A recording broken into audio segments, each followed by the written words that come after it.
राधे राधे। कैसे हो आप सभी? आशा करती हूँ सब बढ़िया से चल रहा होगा आपके घर में। और हाँ, बासोड़ा की पूजा किस प्रकार की जाती है, घर में आप बासोड़ा की किस पूजा कैसे कर सकते हैं। जो लोग बाहर रहते हैं, जिनके आसपास कोई मंदिर नहीं है और जिनको समझ में नहीं आ रहा है कि हम बासोड़ा की पूजा कैसे करें, तो आप घर में रहकर भी बासोड़ा की पूजा कर सकते हैं। पूरा वीडियो बहुत सरल तरीके से जो है ना मैंने आप लोगों के लिए बनाया है। बासोड़ा सबसे पहले बता दूं कब पूजा जाता है।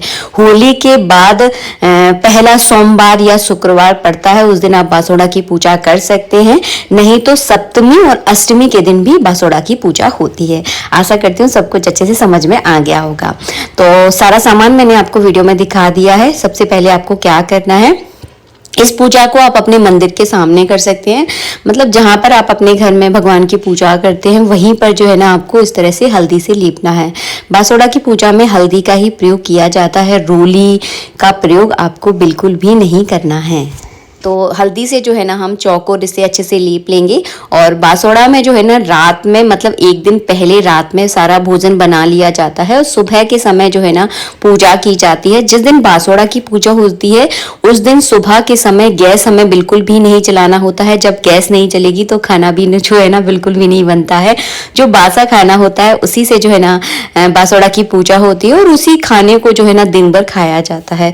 जिनके घर में परंपरा चल जाती है वो तो जो है ना इस तरह से कर लेते हैं, लेकिन जिनके यहाँ नहीं चल पाता है, जिनके घर में थोड़ा सा विवाद होने की संभावना हो सकती है, नहीं नहीं हमें तो ताजा खाना चाहिए, तो वो लोग जो है ना पूजा के बाद गैस जलाकर ताजा खाना बना सकते हैं। तो अपने घर की सुख शांति का विशेष ध्यान रखें।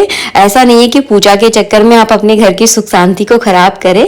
जैसा हमारे घर में चल पाए उतना कीजिए, लेकिन बासोड़ा की पूजा जो है ना आप जरूर कीजिए, बहुत अच्छी रहती है और आपके घर में सभी स्वस्थ रहेंगे और गर्मी जो है ना किसी को भी नहीं सताएगी। फोड़े फुंसियां संबंधी जो भी बीमारियां होती हैं वो बीमारियां जो है ना पूरी घर में किसी को भी नहीं होती अगर हम इस पूजा को करते हैं। होली के बाद तो ये पूजा जरूर की जाती है, क्योंकि होली की जो गर्मी होती है उसकी शांति के लिए पूजन किया जाता है।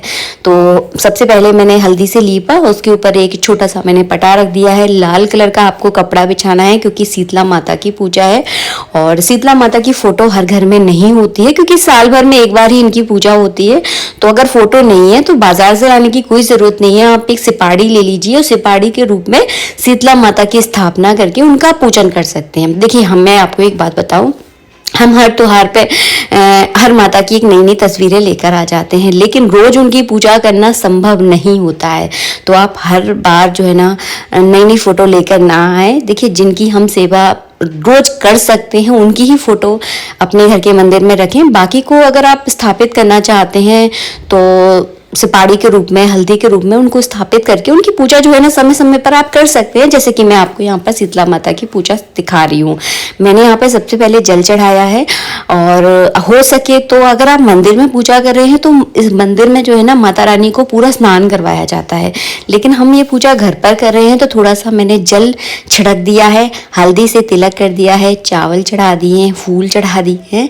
तो बहुत सरल पूजा होती है माता शीतला की। इसके बाद आपको क्या करना है, जो सुहाग का सामान होता है जैसे महावर, मेहंदी, काजल, बिंदी, ये सबको जो है ना जरूर चढ़ाना है आपको। इसके बाद होली पर हमने बड़कुल्ले की माला एक संभाल के रख दी थी बासोड़ा की पूजा के लिए। अगर आपके पास है तो आप चढ़ा दीजिए, अगर नहीं है तो कोई बात नहीं, अगले टाइम जब आप होली की पूजा करें ना तो बासोड़ा के लिए हमेशा थोड़े से गुलगुले बचाकर, गुलगुले बोल रही हूँ, बड़कुल्ले जो है ना संभाल कर रखे जाते हैं। तो इनका भी जो है ना आज के दिन पूजन किया जाता है और शीतला माता पे जरूर चढ़ाए जाते हैं।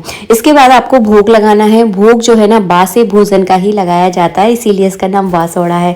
तो इसमें मीठे चावल, दही, पुए, पकौड़ी, बहुत सारे आइटम बनते हैं। आपके घर में जैसी परंपरा ये रही हो, अगर आप ज़्यादा कुछ नहीं बनाना चाहते तो मीठे चावल, दही जो है ना ज़रूर बनाएं, बहुत अच्छा रहता है। और कुछ लोग जो है ना चने की दाल या चने को भी भिगो कर रखते हैं क्योंकि वो बहुत ठंडे होते हैं।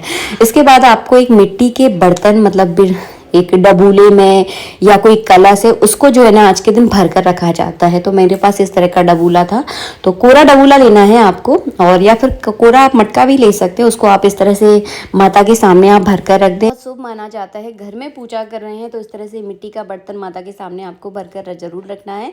कहते हैं इससे आपके घर में बरकत होती है। तो हर पूजा में बहुत सारी चीज़ें होती हैं, छोटी छोटी चीज़ें होती हैं जिनका हमें विशेष ध्यान रखना होता है।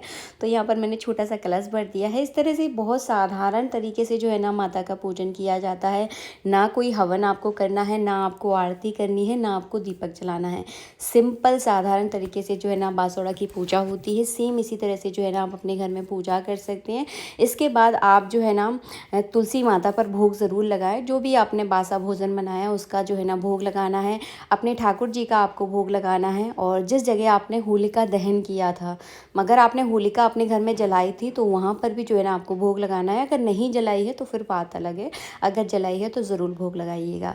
और हाँ, गाय को खिलाना बिल्कुल ना भूलें। और इस कलश के जल को कब खाली करना है, ये जो है नेक्स्ट डे जो है ना इसको खाली किया जाता है।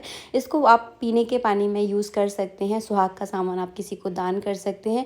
और जो हमने बड़कुल्ले चढ़ाए हैं इनको जो है ना नदी में या तालाब में जो है ना विसर्जन किया जाता है। बार के दिन आप बासोड़ा पूज सकते हैं। आशा करती हूँ वीडियो अच्छा लगा होगा। राधे राधे। आज के लिए इतना ही। आप सभी को वीडियो पसंद आया है तो लाइक ज़रूर कीजिएगा। राधे राधे।